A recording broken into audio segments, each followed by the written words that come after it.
Dear customer, thanks for choosing the Puck Fine Welding device. We are confident that you will be as satisfied with the use of the device as we are with the result of our development work. We are proud to demonstrate the unboxing and setup of the welding system by viewing the next video sequences. With this video, we acknowledge that nowadays it is old-fashioned to read an operational manual, although it is essential to get familiar with the machine and the welding process in particular. To transport the information all the same, we decided to visualize the operating manual into a nice and helpful video. We as developer and manufacturer choose the jewelry model for this video. Nevertheless, the basics are applicable to any Lampert Puck device and the setup process is similar.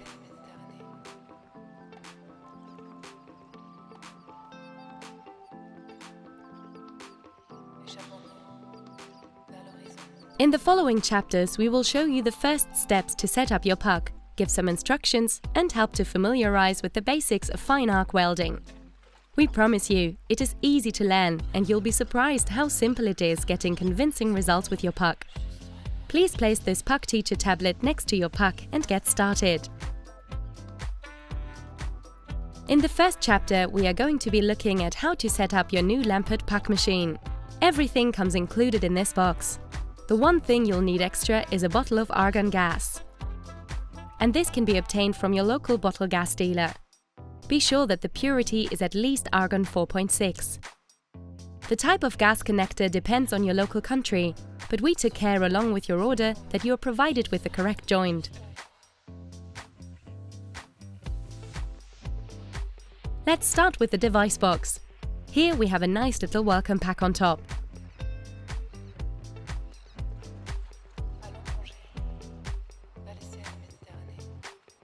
First of all, make yourself familiar with your welcome folder. It contains basic welding instructions, a paper bag containing small stainless steel plates, and also a piece of stainless steel welding wire, a DVD with useful instructions in several languages, and in addition to that, it also has got information on accessories and welding wires, and also, what is vitally important, the operating manual. There is a little bit of assembly, and that is on the microscope. Within the microscope box, you will see a couple of environmentally friendly paper bags containing the following items: the handpiece holder, a pair of armrests, the tilting mechanism, and the eye cups. Within the assemblies box, you will find as well an adjusting tool to fix the vertical adjustment, along with a spare glass panel for the eye protection shutter. First, support the microscope head with one hand and open the star grip on the side of the microscope bar and push the microscope head upwards and carefully set it aside. Then you turn the base plate upside down. Now mount the armrest to the base plate. This is done with the supplied screws and the Allen key. They are screwed on each side of the base plate from below and hand tightened with the Allen key.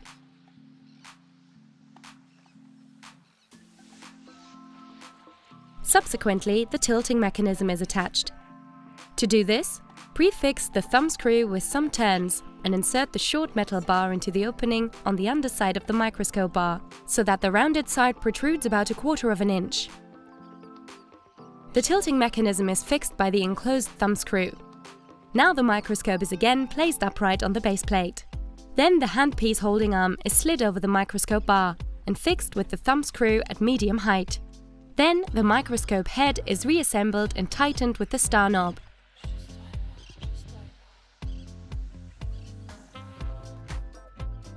Finally, the eye cups are placed over the two oculars. Your welding microscope is now ready for use. Let's focus on the accessories box. You will find your power lead, handpiece, the tubing for the argon gas, electrodes and a diamond grinding wheel, connecting cable and several spare parts as well. And also a brass scratch brush for cleaning the welding seam. With all these on the bench, let's get this Puck 5 assembled. We're going to follow on with the handpiece. It only fits in one way into the holder here. The connector here connects into the front of the panel here. It only goes in one way, so there is no reason to get confused. Put it into place and gently turn it slightly until it goes in. Push it a little bit and use the thread on the outside and just make sure it is strongly tightened, just with your hands.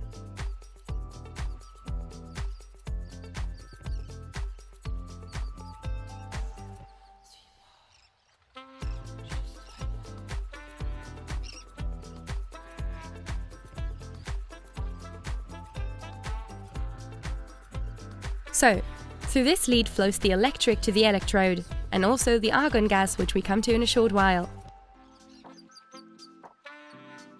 Let's turn the machine round and let's put up the connectors on the back. We will carry on with the microscope. The microscope also has another lead that comes out of the optics. This is a nice long lead, and it's colored in red and yellow on the end, and that will fit into the socket by here. It shows here the glasses and also the light symbol. And again, that pops in only one way. Slots into position, and again, we just screw that down until it locates nice and securely. This socket here is if you want to use the extractor and also the foot control. But these are additional accessories and can be obtained at your local puck dealer. Down here, we have the on and off switch. Here is my mains lead that will fit into the bottom here. Let's put the argon gas tube. The argon gas goes into the bottom right-hand corner here. That is a simple push fit in on the connector, and then the nut comes across and screws that into position as well. Again, nice and hand tight. The connectors are all sorted out on the back of the machine.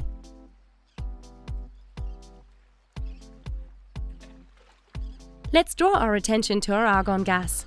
In one of our boxes is the flow regulator as well as a short description.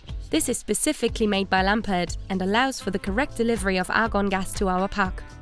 It comes complete with a couple of dials. This dial here tells us how much pressure there is in the tank. And this dial here will tell us how much argon gas is coming from the tank to the machine. So first of all, make sure that the gas bottle is secured against any tilting over. Then we need to screw this connector into the top of our tank. The connection is country specific. Now it is vitally important that this joint is completely sealed. Have appropriate wrenches to close it really tight and do not use any kind of grippers. This is a vitally important joint.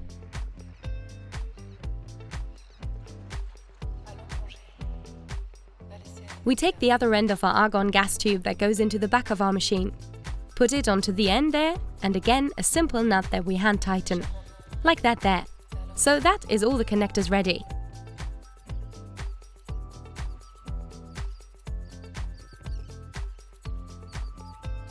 Just a connector is left to be attached to the front of the machine. The black plug now goes into the black socket, and this is here for you to hold onto the piece that enables you to have the electrical connection. We are ready now to turn the machine on. The on and off switch is located on the back of the machine. Turn that on, the light comes on the microscope, and the main unit comes on as well. The device undertakes a self-test, and you'll see a warning sign for safety reasons. The basic language of the menu is English, but can be changed into your desired language. We have to press the central knob here. We keep it pressed for 2 seconds, so the setting menu comes up. From this setup screen, we've got a lot of options. You can alter the language down on the bottom in the center here. That enables to change into several languages by pressing the menu entry. Each time you press the menu entry, the language will skip into the next one. We need to turn on the main supply slowly with 2 hands. It is important to open the gas valve slowly to avoid any damages on the dials coming from the high pressure of the gas bottle. So this left-hand dial shows us how much pressure is in the tank, so that tells us how full the tank is. Then we press our gas valve upon the left top of the menu. This right-hand dial shows us how many liters per minute of argon gas is coming through the tube and out onto the handpiece here. We need to turn the knob counterclockwise initially. We then need to turn this control clockwise, so this needle hovers around the 2 liters per minute. Once it's there, turn off the gas valve. And that is now set the correct amount of argon gas coming from the tank into the handpiece. Let's put in an electrode. I'll show you the correct procedure for that. They're all double-ended, they are sharp, be cautious. Take out the handpiece. This front nozzle we simply pull off and set aside. It is not screwed.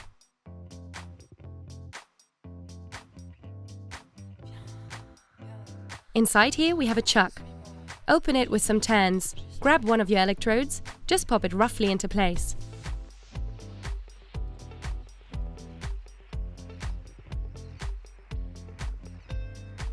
On the holder, we've got 2 little slots. There is a slot on the right hand and a slot on the left hand. This is to ensure that you get the correct length of the electrode protruding from the handpiece. So don't fasten it just yet. Put it quite loose. Put put it onto the groove we've got here, and push up with your handpiece, so the handpiece touches the side of the holder. That is now the correct length. Then simply hand tighten the nut. Do not use a spanner. Slip the nozzle, put that into the holder, and that now is all set. Let's look at the optics and get these just right for you. What we need to do first is to adjust the eyepieces, because everyone's eyes are different, nearer together or further apart. You need to look through the eyepieces and move these eyepieces together, so we see one image nice and clear. And what I'm looking at is the electrode that we've got down to the bottom here. The adjustment we can use to move the microscope up and down. Because our eyes are perhaps not equal strength, we can now turn the left-hand eyepiece so the left eye is now in focus. And that's perfect. And once you've got both eyes in focus, the setup is complete. Wearers of glasses can either wear their glasses or put them aside, as you prefer. With the tilting mechanism, you can adjust the convenient handling position individually. So this is how we unbox and set up the Lampert Puck 5. Thanks for watching!